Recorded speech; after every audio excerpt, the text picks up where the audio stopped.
Welcome my friends, नमस्कार। Pride edification YouTube channel पे आप सभी का स्वागत है। मैं आपका दोस्त अनुपम। भारतीय अर्थव्यवस्था इंडियन इकोनॉमी के पार्ट 7 पे चलते हैं। देखो, हम लोगों ने भारतीय अर्थव्यवस्था के बहुत महत्वपूर्ण क्वेश्चनों को डिस्कस किया है। अपनी हर जो भी हमने पार्ट बनाया है उसमें ये ध्यान रखा है कि इतने अच्छे क्वेश्चन कि इकोनॉमिक्स आप अगर आप पढ़ोगे तो आप दूसरे को पढ़ाने लगोगे और आपके इतने अच्छे क्वेश्चन क्लियर हो जाएंगे कि हर कमिंग एग्ज़ाम में आपको बहुत अच्छा तैयार होगा। तो पूरे मन से पढ़िए, समझ के पढ़िए अच्छे से। वीडियो अच्छा लगे लाइक कीजिए, सब्सक्राइब कीजिए और ज़्यादा से ज़्यादा शेयर कीजिए, जिस पे हम लोग और अच्छे से काम कर सकें। सबसे पहला क्वेश्चन देखते हैं। केंद्र सरकार द्वारा जारी नोट असीमित विधिक नियमताएं। देखिए, हिंदी शब्द हैं इसलिए पेपरों में भी आता है, तो इसलिए हम लोगों ने सेम वैसा ही क्वेश्चन रखा। अब देखिए क्या है केंद्र सरकार द्वारा जारी नीति अभिधान। अब ये क्या है? साख मुद्रा है, इलेक्ट्रॉनिक मुद्रा है, अदिष्ट मुद्रा है या धात्विक मुद्रा है? तो देखने का मतलब है कि जो भी असीमित विधिक नियमताएं होती हैं अशिष्ट मुद्रा का पार्ट होती हैं। क्या होती हैं? अशिष्ट मुद्रा का पार्ट। अब हम लोग बात कर लेते हैं कि ये मुद्रा का जो स्वरूप है वो क्या है। देखिए, क्रेडिट मनी क्या होती है? क्रेडिट मनी का मतलब ये होता है गुडविल या साख मनी। ठीक। अब बैंक में क्रेडिट होती है तभी तो हम लोग पैसा जमा करते हैं, तो क्रेडिट मनी होगी। इलेक्ट्रॉनिक मुद्रा जो होती है, आज हम लोग क्या है ऑनलाइन माध्यम से, मोबाइल बैंकिंग, इंटरनेट बैंकिंग के माध्यम से मुद्रा का आदान प्रदान एक दूसरी जगह से कर रहे हैं, तो वो इलेक्ट्रॉनिक मुद्रा का पार्ट है। धात्विक मुद्रा, देखिए गोल्ड, सिल्वर ये सब हमारा मेटेलिक कंपोनेंट्स हैं और ये धात्विक मुद्रा का पार्ट है। क्वेश्चन नंबर दो क्या कहता है? ग्रेसम का नियम किसकी व्याख्या करता है? देखिए, बहुत अच्छा लॉ है ग्रेसम लॉ। कई बार एग्जाम में पूछा जाता है कि ग्रेसम का नियम क्या होता है। बुरी मुद्रा अच्छी मुद्रा को चलन से बाहर कर देती। ठीक। Bad currency can be remove for the good currency. अच्छी मुद्रा बुरी मुद्रा को चलन से बाहर कर दी, ये ग्रेसम का नियम कहलाता है। पहली बात तो ये सही हो गई, ग्रेसम का नियम कहलाता है। अब इसमें पहला और दूसरा पॉइंट क्या बता? यह भारतीय अर्थव्यवस्था में काले धन को चलन का विश्लेषण करता है, जो सामान्यतः हवाला मार्ग से कर को स्वर्गों में जमा कराता है। देखिए, काला धन ब्लैक मनी होता। अब एक बात आ जाती है, काला धन होता क्या है? जिस धन पे हम लोग टैक्स नहीं देते हैं, वो हमारा ब्लैक मनी का पार्ट आता है। ठीक। अब हवाला मार्ग, जैसे हम विदेश में कोई पैसा भेजें और लीगल प्रोसेस से ना भेजें, तो हवाला मार्ग में। ठीक। दूसरा पॉइंट, चीनी मुद्रा युआन ने विदेशी विनिमय बाजार यूएस डॉलर के प्रबल्य को विस्थापित किया है। देखिए, चीन की मुद्रा युआन जो है विदेशी बाजार में यूएस डॉलर जो पावरफुल था उसको उन्होंने क्या किया? प्रतिस्थापित, उसको अपने स्थान से हटाने की कोशिश की है। तो दिए गए कूट का प्रयोग द्वारा असत्य कथन चुनिए। तो असत्य कथन पहला सही है या दूसरा सही है, ये बात कह रहा है कि गलत कौन सा है।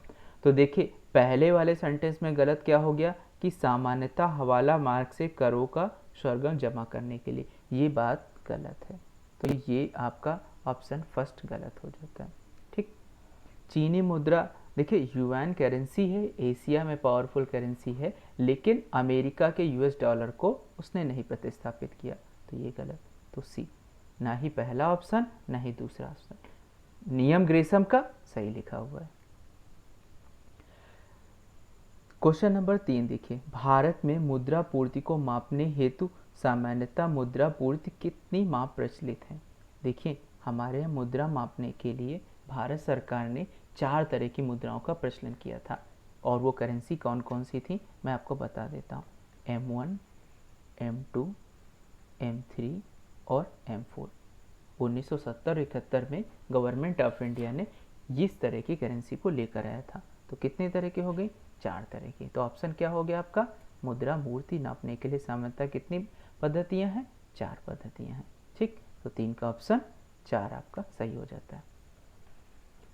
अब देखिए, अगला क्वेश्चन पूछता है कि सामान्यतः मुद्रा का अर्थ क्या होता है। स्लाइड में देखिए, सामान्यतः मुद्रा का अर्थ क्या होता है? चलन या चल मुद्रा, चलन या चल मुद्रा एवं मांग जमाएं, चलन, चल मुद्रा एवं बैंकिंग की सभी जमाएं, और समस्त चल निधि। तो देखिए, चलन मुद्रा और तुम्हारे सामान्यतः मुद्रा का अर्थ जो बताता है, चलन और चल मुद्रा की मांग जमाएं, यही मुद्रा की क्या कहलाती हैं? सामान्यता अर्थ। तो बी ऑप्शन आपका सही हो जाएगा। क्वेश्चन नंबर 5 देखिए, निम्नलिखित में यह एक कथन है कि मुद्रा एक अस्थायी क्रय शक्ति है। मुद्रा क्या है? अस्थायी क्रय शक्ति है। देखिए किस अर्थशास्त्री ने बात कही? एडवर्ड फिशर ने कहा, विलियम जे बामल ने कहा, जेम्स टेबन ने कहा, या मिल्टन फ्रीडमैन ने कहा है। तो ये अगर बात करें तो मिल्टन फ्रीडमैन, डी ऑप्शन आपका सही हो जाएगा। ठीक है। निम्नलिखित में कौन सा भारत के विदेशी मुद्रा रिजर्व का हिस्सा नहीं बनाता है? विदेशी मुद्रा में भारत के रिजर्व का हिस्सा नहीं बनाता है। ठीक, तो अब इसमें देखिए 4 ऑप्शन दिए गए हैं, 4 ऑप्शन में एक ऑप्शन आपको बताना है। ठीक, अब देखिए स्वर्ण आपका गोल्ड हो गया। एसडीआर जो होता है, एसडीआर को हम लोग स्पेशल ड्राइंग राइट कहते हैं, जो आईएमएफ द्वारा जारी किया जाता है। विदेशी मुद्रा पर संपत्तियों की बात है। बैंकों और कॉर्पोरेट निकायों द्वारा धारित विदेशी मुद्रा एवं प्रतिभूतियाँ, यही हमारी रिजर्व मुद्रा का हिस्सा नहीं बनाते हैं। ठीक, तो बस यही हमारा ऑप्शन सही हो जाएगा। M1 में निम्नलिखित में क्या शामिल है? तो देखिए एक पढ़ने से हमें क्लियर नहीं होगा, क्योंकि हमें चारों मुद्राएं पढ़ लेनी चाहिए, तो हमारा क्या हो जाएगा, सारा क्वेश्चन सही हो जाएगा। अच्छा M1 में है क्या? देखिए मैंने बताया है कि M1, M2, M3, M4 4 तरह की मुद्राएं हैं। हम सबसे पहले एक शॉर्टकट फार्मूले से पढ़ लेते हैं इनको। M1 में हमारा क्या आता है? C plus DD plus OD। C का मतलब होता है जनता का धन। किसका? जनता का धन। Currency with people. ठीक, DD का मतलब डिमांड डिपॉजिट हो गया। अब डिमांड डिपॉजिट में क्या है? CASA, current account, saving account. ठीक, OD में अदर डिपॉजिट होते हैं। अदर डिपॉजिट में हमारा क्या क्या आता है? ठीक, जो हमारे पास रिजर्व बैंक के पास CRR या SLR जमा है। क्वेश्चन क्या कह रहा? M1 में निम्नलिखित क्या जमाएं शामिल हैं? तो आप देख सकते हैं ऑप्शन आपका यहाँ पे ए क्या कहता है? बचत जमाएं। ठीक है, मांग जमाएं, स्वर्ण भंडार, म्यूचुअल और बाजार। तो देखिए बचत जमा तो नहीं है आपका। मांग जमा देखिए मैंने कहा डिमांड डिपॉजिट है, तो बी ऑप्शन आपका सही हो जाएगा। क्यों? क्योंकि मांग डिपॉजिट है। तो ऑप्शन कौन सा सही होगा? बी वाला हो जाएगा। ठीक, देखिए M1 को भारतीय मुद्रा में हम लोग लिक्विड मनी या नैरो मनी के भी नाम से जानते हैं। ठीक, अब इसी जगह अगर आपका M2 आ जाए, देखिए एक क्वेश्चन में कई क्वेश्चन बनते हैं, इसलिए मैं बता देता हूँ आपको। M2 आएगा तो उसमें M1 और प्लस SD। M1 मतलब पूरी नैरो करेंसी आ जाएगी, और SD मतलब जो पोस्ट ऑफिस की सेविंग डिपॉजिट है। ठीक, अगर इसी जगह अगर हमारा M3 आता है, तो M3 में क्या हो जाता है? देखिए M3 में M1 और प्लस FD हो जाता है। M1 पूरा आ गया, और FD मतलब फिक्स डिपॉजिट किसका? बैंक का आ गया। और इसी के बाद हम लोग M4 पढ़ लेते हैं। अगर हम लोग M4 के फार्मूले पे जाएंगे तो वहाँ पे क्या बताता है?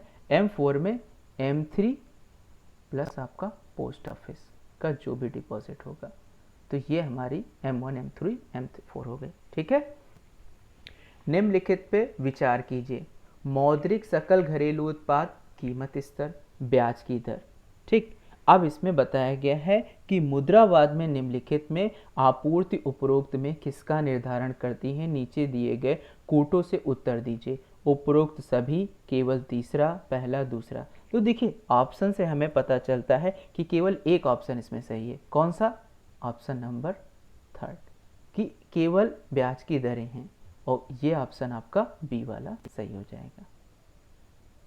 ठीक है, क्वेश्चन नंबर 9 देखिए, किस देश ने विश्व में सर्वप्रथम कागजी मुद्रा का प्रचलन किया था?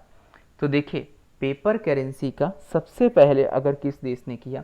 देखिए कागज की खोज तो सबसे पहले चाइना ने की, लेकिन पेपर करेंसी सबसे पहले स्वीडन लेकर आया।